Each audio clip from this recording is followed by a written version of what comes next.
ಪ್ರಿಯರೇ, ಈ ಒಳ್ಳೆ ಬೆಳಗಿನ ಸಮಯದಲ್ಲಿ ನಿಮಗೆ ವಂದನೆ ಹೇಳುವಂತನಾಗಿದ್ದೇನೆ. ಕೀರ್ತನೆ ಬರೆದ ಪುಸ್ತಕದಲ್ಲಿ 119, 165ನೇ ವಚನ ನಾವು ಓದುವಂತನಾಗಿರೋಣ. ನಿನ್ನ ಧರ್ಮಶಾಸ್ತ್ರವನ್ನು ಪ್ರೀತಿಸುವವರಿಗೆ ಸಂಪೂರ್ಣ ಸಮಾಧಾನವಿರುತ್ತದೆ. ಹೌದು ಪ್ರಿಯರೇ, ಧರ್ಮಶಾಸ್ತ್ರವಂದರೆ ಸತ್ಯವೇದದಲ್ಲಿ ಒಟ್ಟು 66 ಪುಸ್ತಕಗಳಿದೆ. ಹಳೆ ಒಡಂಬಡಿಕೆ 39, ಹೊಸ ಒಡಂಬಡಿಕೆ 27 ಪುಸ್ತಕಗಳು, ಒಟ್ಟು 66 ಪುಸ್ತಕಗಳಿದೆ. ಒಟ್ಟು ಅಧ್ಯಾಯಗಳು 1189 ಅಧ್ಯಾಯಗಳಿರ್ತವೆ. ಒಟ್ಟು ವಚನಗಳು 31,102 ವಚನಗಳಿದೆ. ದೇವರಿಗೆ ಸ್ತೋತ್ರವಲ್ಲಿ. ಅದರಲ್ಲಿ ವಿಶೇಷತೆ ಏನಂದರೆ, ಯೇಸು ಎಂಬ ಪದವು 979 ಸರಿ ಬರೆಯಲ್ಪಟ್ಟಿದೆ ಬೈಬಲಲ್ಲಿ. ವಾಗ್ದಾನಗಳು 1260 ವಾಗ್ದಾನಗಳಿದೆ.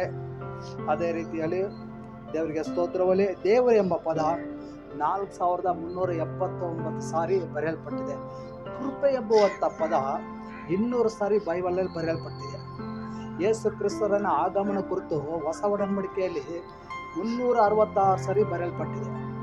ಕಾರಣ ಏನಂದರೆ, ಇದೆಲ್ಲವೂ ನಮ್ಮೆಲ್ಲರಿಗೋಸ್ಕರ ಆಗಿದೆ.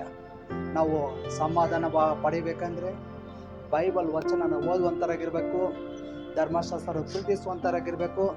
ಸತ್ಯ ಕೇಳಿರಿ, ಸತ್ಯ ನಿಮ್ಮನ್ನು ಬಿಡುಗಡೆ ಮಾಡುತ್ತೆ. ಹೌದು, ವಾಗ್ದಾನವು ಒಂದಲ್ಲ ಎರಡಲ್ಲ 1200ಕ್ಕಿಂತ ಅಧಿಕವಾಗಿದೆ.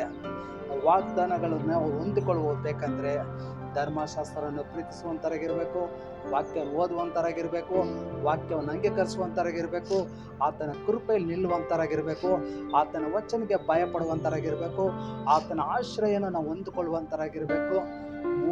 ಕರ್ತನಿಗೆ ಸ್ತೋತ್ರವಲ್ಲಿ. ದೇವರ ಕೃಪೆಯಲ್ಲಿ ನಿಲ್ಲುವವರು ಯಾವತ್ತೂ ನಾಚಿಕೆ ಪಡುವುದಿಲ್ಲ. ದೇವರ ವಾಕ್ಯದಲ್ಲಿದೆ, ನನ್ನ ಜನರು ಎಂದಿಗೂ ಆಶೆ ಪಡರು, ನನ್ನ ಕೃಪೆ ನಿನಗೆ ಸಾಕು, ಬಲಹೀನತೆ ನನ್ನ ಬಲವು ಪೂರ್ಣ ಸಾಧಕವಾಗ್ತದೆ ಅಲ್ಲಿ ವಚನದಲ್ಲಿದೆ. ಹಾಗಾದ್ರೆ ಅಬ್ರಾಮನು ನೋಡಿದ್ರೆ ಶೂನ್ಯತೆಯಿಂದ ದೇವರ ಆಶೀರ್ವಾದವನ್ನು ಪಡೆದುಕೊಂಡಿದ್ದಾನೆ. ಕಾರಣ ಏನಂದ್ರೆ, ಅಬ್ರಾಮು ನಂಬಿಕೆ ಪಿತೃಗಳ ತಂದೆಯಾಗಿದ್ದಾನೆ. ಅದೇ ರೀತಿ ಯಾಕೋಬ ರಾತ್ರಿ ಇಡೀ ದೇವರ ಪಾದವನ್ನು ಹಿಡಿದು ಗಟ್ಟಿಯಾಗಿ ಹಿಡಿದು ಪ್ರಾರ್ಥಿಸುವಾಗ, ಯಾಕೋಬೇ ನಾನು ನಿನ್ನನ್ನು ಆಶೀರ್ವದಿಸ್ತೇನೆ. ಕಾರಣ ಅಂದರೆ, ಯಾಕೋಬನ ಜೀವಿತದಲ್ಲಿ ದೇವರು ವಾಗ್ದಾನವನ್ನು ನೆರವೇರಿಸಿದನು. ಎಂಥ ವಾಗ್ದಾನ ಅಂದರೆ, ನೀನು ಹಿಂದಿನಿಂದ ಇಸ್ರಾಯೇಲ್ ಎನಿಸ್ಕೊಳ್ವಿ. ಅಬ್ರಾಮನಿಗೆ ಕೊಟ್ಟ ದೇವ್ರ ವಾಗ್ದಾನ, ಅಬ್ರಾಮನೇ ನಾನು ನಿನ್ನನ್ನು ಆಶೀರ್ವದಿಸುವೆನು. ಕರ್ತನಿಗೆ ಸ್ತೋತ್ರವಲ್ಲಿ. ಅಬ್ರಾಮನಿಗೆ ಕೊಟ್ಟ ವಾಗ್ದಾನ, ಈಸಾಕನಿಗೆ ಕೊಟ್ಟ ವಾಗ್ದಾನ, ಯಾಕೋಬನಿಗೆ ಕೊಟ್ಟನ ವಾಗ್ದಾನ. ನೀನು ಯೇಸು ಕ್ರಿಸ್ತನ ಧರ್ಮಶಾಸ್ತ್ರದ ವಾಕ್ಯದ ಮೇಲೆ ಭರವಸೆ ಇಟ್ಟು ನಂಬಿಕೆ ಇಟ್ಟು ದೇವರ ಸಮ ಕುಳಿತು ನೀನು ಪ್ರಾರ್ಥಿಸುವುದಾದರೆ ನಿನ್ನ ಜೀವಿತದಲ್ಲಿ ಸಂಪೂರ್ಣವಾದ ಸಮಾಧಾನ ದೇವರ ದಯಪಾಲಿಸುತ್ತಾನೆ. ಸಂಪೂರ್ಣವಾದ ಸಮಾಧಾನ ಯೇಸುವಿನ ಪಾದದಲ್ಲಿ, ಸಂಪೂರ್ಣವಾದ ಸಮಾಧಾನ ಯೇಸುವಿನ ವಾಕ್ಯದಲ್ಲಿ, ಸಂಪೂರ್ಣವಾದ ಸಮಾಧಾನ ಯೇಸುವಿನ ಪಾದದಲ್ಲಿ. ಆಶೀರ್ವದಿಸಲ್ಪಟ್ಟಂಥ ಈ ಒಳ್ಳೆಯ ಸಮಯದಲ್ಲಿ ಈ ಸಂದೇಶ ಕೇಳುವಂಥ ನೀವು, ನಿಮ್ಮ ಕುಟುಂಬದವರು ಯೇಸು ಕ್ರಿಸ್ತರ ಆಶೀರ್ವದಿಸಲ್ಪಡಲಿ. ದೇವರಿಗೆ ಸ್ತೋತ್ರವಲ್ಲಿ.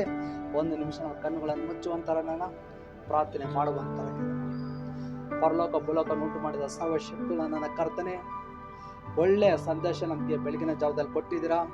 ಈ ಸಂದೇಶ ಕೇಳಿದಂಥ ಪ್ರತಿಯೊಬ್ಬರನ್ನು, ಪ್ರತಿಯೊಂದು ಕುಟುಂಬಗಳನ್ನು ತಪ್ಪದೆ ಕರ್ತನೆ ಸಂಪೂರ್ಣವಾದ ಸಮಾಧಾನ ದಯಪಾಲಿಸು.